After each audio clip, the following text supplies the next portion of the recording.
I got the flash drive on a Tuesday. No note. No return address. Just a padded envelope in my mailbox with my name typed neatly on the front. Not even Ryan. Just R. Calder. I almost threw it out. I should have. But I didn't. I popped it into my laptop without thinking, sipping coffee like it was any other morning. There was only one file on it. A video. No title. 37 minutes long. I hit play. And then I stopped breathing. At first, I wasn't even sure what I was looking at. Dim lighting. Loud music. A hotel suite. But then I saw her. Emma. My fiancée. In white silk, wearing the sash her friends made her that said bride-to-be. She was laughing. Drunk maybe. Maybe not. Then the camera shifted, and I saw him. Jason. My brother. They were already touching when the video started. There wasn't even a pretense. They were on the couch together, his hand on her thigh like it had always belonged there. She wasn't resisting. She was leaning in. And not once did either of them look like they were hesitating. By the time the video ended, I couldn't feel my hands. They didn't know they were being filmed. That was obvious. Whoever recorded it had done so from behind a half-open closet door, steady and silent. There was no voice, no watermark, no explanation. I sat frozen for a full hour, replaying it in my mind, still trying to tell myself it wasn't real. That maybe it was a prank, a sick deepfake, some insane misunderstanding. But then the final frame hit me like a bullet. Jason's stupid tattoo, our late uncle's initials, visible on his shoulder. The one he got to be edgy. The one I helped him design. There was no doubt. The betrayal wasn't just infidelity. It was a confirmation. A final, brutal proof of everything I had been too proud or too naive to accept about my place in my own life. My brother, once again, had taken something from me. Not because he needed it. Not because he loved her. But because he could. Because I was invisible. Emma. The woman I thought I'd build a life with. She'd held my face in her hands just the night before and told me she couldn't wait to marry me. She kissed me like I was air and water and everything. And the entire time, she had this in her, this darkness, this duplicity. I didn't cry. I didn't scream or throw things. I didn't even text her. Instead, I ejected the flash drive, placed it back in the envelope, and put it in the bottom drawer of my desk. Then I opened a clean spreadsheet. And I started planning. The next morning, I canceled the honeymoon flights. Quietly withdrew the remaining wedding balance from our joint savings. Removed myself from the lease. Deleted our shared calendar. And erased the backups. 3 years of memories, messages, and photos gone in 4 minutes. She wouldn't know anything until the invitations were returned and the venue called asking if the cancellation was legitimate. By then, I'd be long gone. I didn't want revenge. I wanted freedom. And if I was going to burn bridges, I'd make damn sure the fire was useful. The wedding was supposed to be on a Saturday. Elegant, intimate, paid for almost entirely by me. The venue was this restored colonial estate Emma had always loved, with a wraparound veranda and chandeliers the size of small cars. We were expecting 80 guests. Her dress had already been altered. The flowers ordered. The cake design approved. But when she arrived that afternoon with her bridesmaids, still laughing from the limo, the place was locked. No one was there. No chairs. No music. No officiant. Just the brittle silence of a canceled event and the pit in her stomach, swelling with dread. She called me 11 times that day. I let everyone go to voicemail. Jason texted me twice, both messages short and meaningless. What the hell is going on? Call me, man. I didn't. I spent that day in a hotel 2 hours away, watching the chaos unfold in real time as her friends and family posted confused photos and passive-aggressive status updates. Emma's mother called my parents, and of course, they exploded. Not at her. At me. My mother left me a voicemail, her voice brittle and shrill, demanding an explanation. She called me selfish. Told me I was embarrassing the family. Said I needed to man up and fix this. Fix this. As if this wasn't already shattered beyond repair. What none of them knew, what not even Emma understood, was that the wedding wasn't just canceled. It was erased. I had moved out of our apartment 3 days earlier, breaking the lease with a buyout she never saw coming. I had cleared out my name from every contract, every bill, every account. I left no digital footprints behind. I even changed my mailing address and phone number the week before. I didn't leave a note. I left silence. Let them fill in the blanks with guilt and paranoia. Let Jason sweat in his tux while Emma tried to salvage her dignity in front of 100 confused guests. Let my parents fume in their matching outfits, wondering why their second son had once again made things difficult. They didn't know the half of it. They never knew anything about me, really. I was just the other son, the responsible one, the boring one, the fallback plan. Jason was the star, the charmer, the screw-up who always landed on his feet because someone else cushioned the fall. Usually me. Growing up, Jason could do no wrong. Failed classes? Teachers were too harsh. Got arrested for shoplifting once? Just a phase. I graduated top of my class, landed a full scholarship, got a stable job, and they barely mentioned it. I bought Mom a new dishwasher for her birthday. She told me Jason's hand-drawn card meant more. Every time he needed something, I was the one who gave it. Money, job referrals, bail, once. And he always thanked me with a grin and a joke, like I was the idiot for still believing in him. And Emma, she used to call Jason too much. Said he reminded her of guys who never grew up. But I should have known. I should have known that the minute I gave her stability, she'd crave chaos again. And who better to supply that than my brother? But I wasn't angry. I wasn't even surprised. I was done. That day, as the sun set on what was supposed to be the happiest day of my life, I sat in my hotel room and opened a fresh file. A timeline. Names. Assets. Legal clauses. Passwords. Contact points. Not for them. For me. If my entire life had been spent in the background, then this would be my directorial debut. No applause. No drama. Just a clean, surgical reclamation of everything I had lost. Let the credits roll. The thing people don't understand about betrayal is that it's rarely sudden. The final moment, the knife in the back, is just punctuation. The real betrayal starts years earlier, in 1,000 small dismissals and silent decisions to stop seeing you. My family stopped seeing me before I even knew what the word neglect meant. Jason was born 2 years after me, but you'd think it was the other way around. He arrived with a smile and dimples, and from that moment, I became the backup singer in my own house. If I got A+, Jason C was still impressive for someone who's so creative. If I won an award, they forgot to come. When Jason made a finger painting, they framed it like it was a Picasso. I stopped bringing home report cards. Stopped talking at dinner. Stopped expecting to be noticed. I didn't rebel. I doubled down. I became the dependable one. The one who never made trouble, who paid bills early, who cleaned up after parties Jason threw in my name. The one who wrote a college essay for him just so he wouldn't miss a deadline. The one who covered his overdraft fees again and again, while he laughed and said, "Man, I owe you." No, you didn't. You took from me. That's not owing. That's draining. My parents never saw it that way. They called it brotherly love. Said I should be proud of how close we were. Told me Jason would always be the fun one, and I'd be the stable one. Like those were equal. Like stable wasn't just another word for forgettable. When I brought Emma home for the first time, I thought maybe, just maybe, they'd see me differently. She was smart, gorgeous, successful. She laughed at my jokes and touched my hand when I spoke. She made me feel visible. But even then, my parents couldn't help themselves. "Jason, aren't you jealous?" My dad had joked, nudging him with a beer. "How'd your brother land this one?" Jason grinned and said nothing. Emma smiled too, awkward, maybe a little flattered. Later that night, I found them talking in the kitchen. Close. Too close. I told myself they were just bonding. That it was normal. I hated how small I felt even thinking otherwise. I told myself to trust her. I told myself to trust him.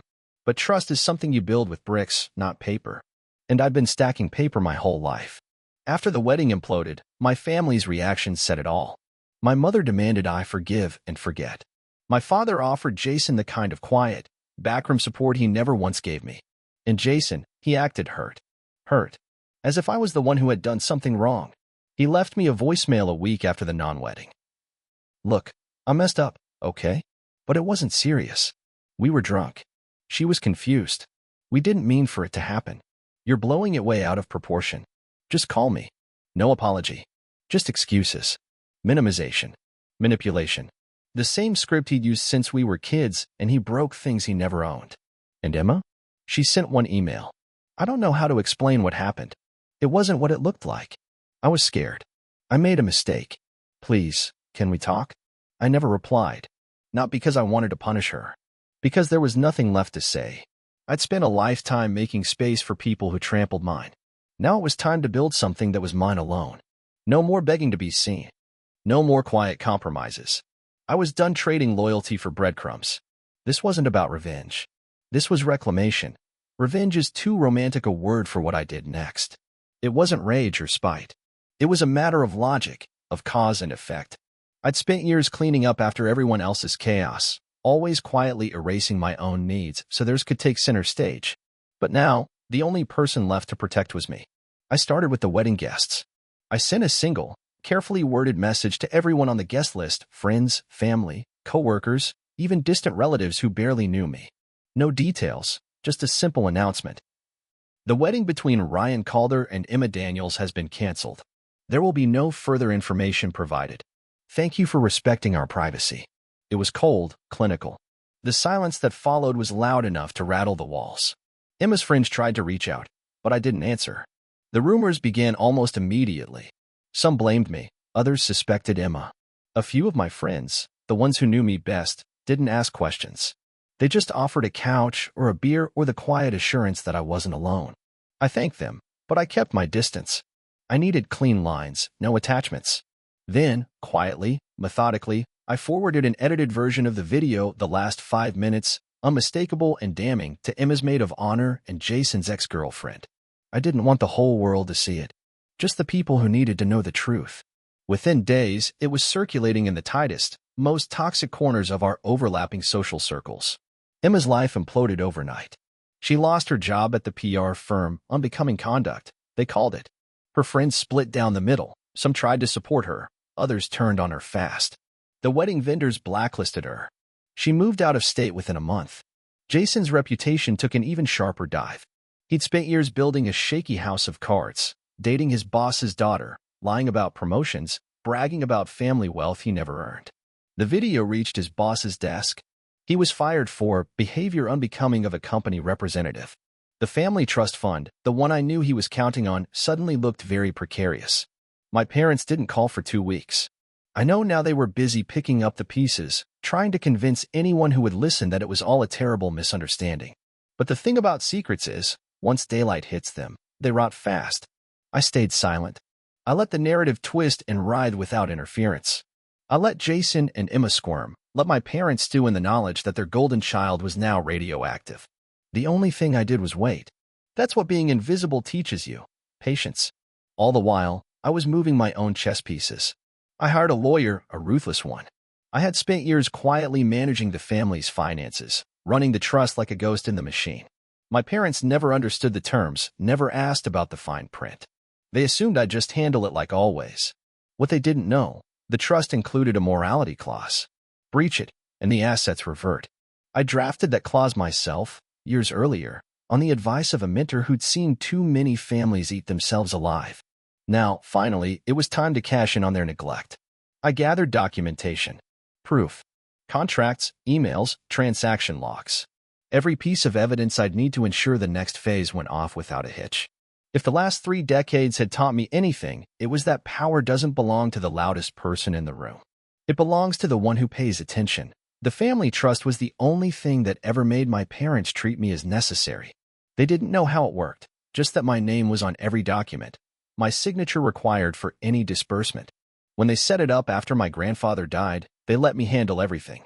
Ryan's the numbers guy, my mother would say, half proud, half bored. Let him figure it out. They didn't even bother to read the fine print. That was their first mistake. The trust held $750,000 in liquid assets. My parents saw it as their safety net. Jason saw it as his inheritance. They used it for vacations, emergencies, college tuitions, always with the assumption it would be there forever. They never realized I'd protected it, invested it, built in legal safeguards that gave me the sole authority to dissolve it under one very specific circumstance, if any beneficiary was found guilty of moral turpitude. Adultery, fraud, criminal conduct, it was all there, buried in the legal jargon.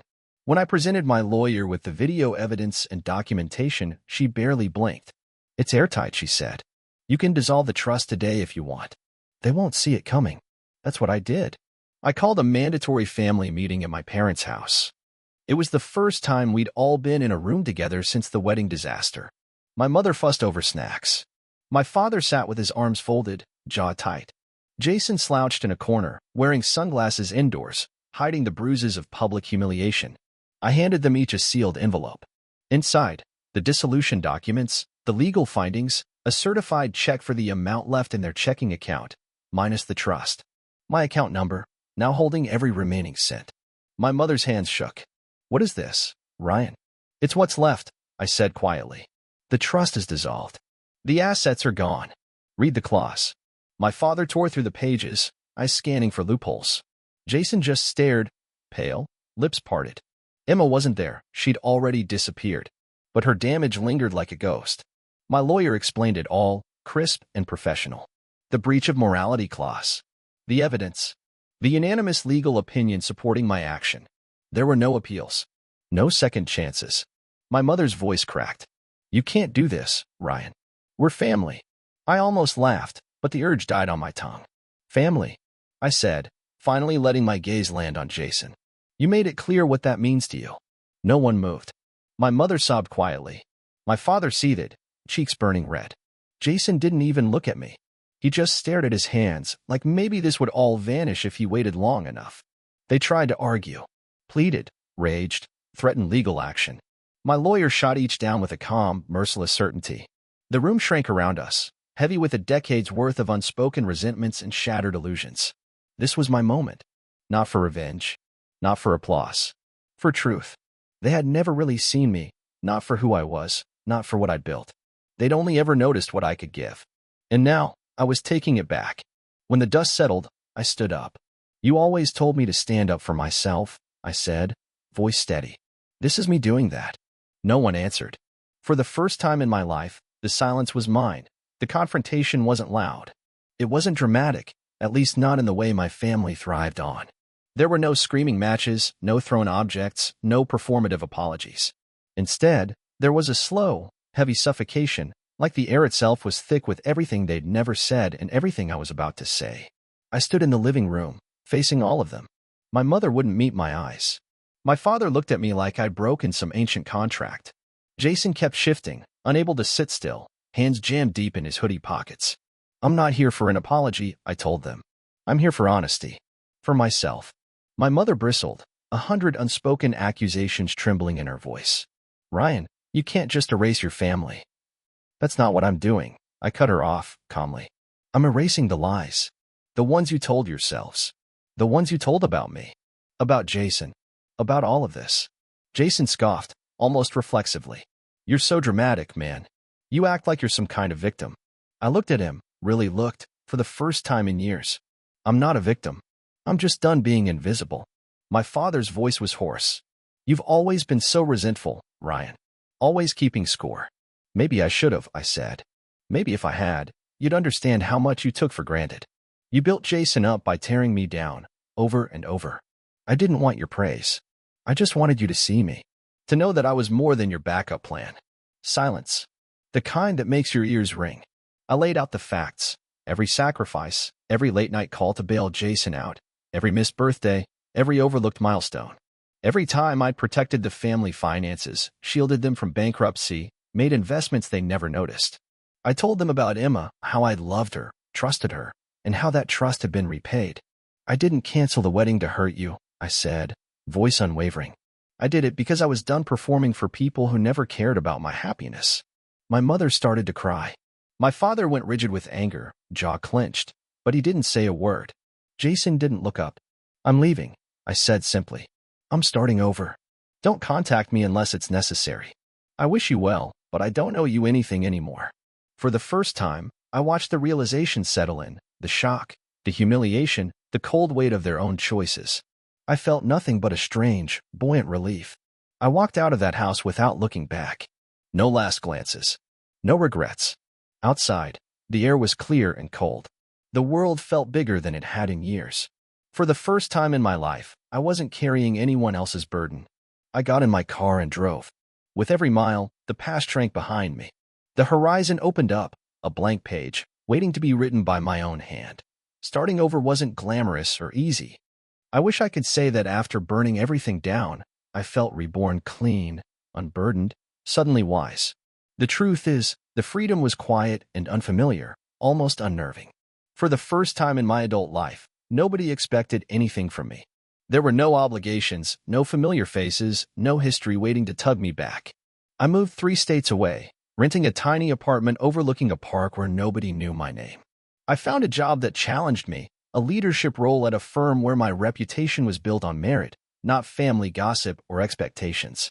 I worked late most nights, not because I had to, but because it felt good to build something new, something that belonged to me. The loneliness came in waves, but it wasn't the old kind, an ache to be noticed or chosen. It was cleaner. Sometimes I'd walk for hours in the city at night, hands deep in my pockets, breathing in the cold air, remembering who I used to be and quietly letting him go. It took nearly a year before I opened myself up to anyone. Her name was Sarah, a colleague, but not in my department. She was funny in a subtle way, asking questions nobody else thought to ask, listening without trying to fix or impress. We started as friends. She never pushed, never tried to fill the silence with her own stories. She waited for mine. When I finally told her about my family, not the details, but the shape of the wound, she just nodded and held my hand. She said, "I see you," and I believed her. For the first time, love felt like warmth, not hunger. My family tried to reach out. At first, it was my mother, her emails thick with guilt and half-blame, never a real apology, just the old pattern of rewriting history to make herself the victim. I read her last letter on a cold Sunday morning, her words laced with regret, manipulation, and just enough nostalgia to sting. "I hope you're happy now, Ryan. I wish things could have been different. But family is family. Don't forget who you are." I folded the letter, placed it on the windowsill, and lit a match. Watched the paper curl and blacken, the smoke wafted out the open window. No anger, just release. That was the last chain. I spent the rest of the day with Sarah, walking through the city, hands clasped, laughter echoing down unfamiliar streets. For the first time, I didn't feel invisible. I felt seen, chosen, not by blood, but by choice. My story didn't end with revenge or victory, but with reclamation. My freedom was earned, not given. The cost was high, but I paid it gladly, knowing the life ahead was mine, truly mine to live.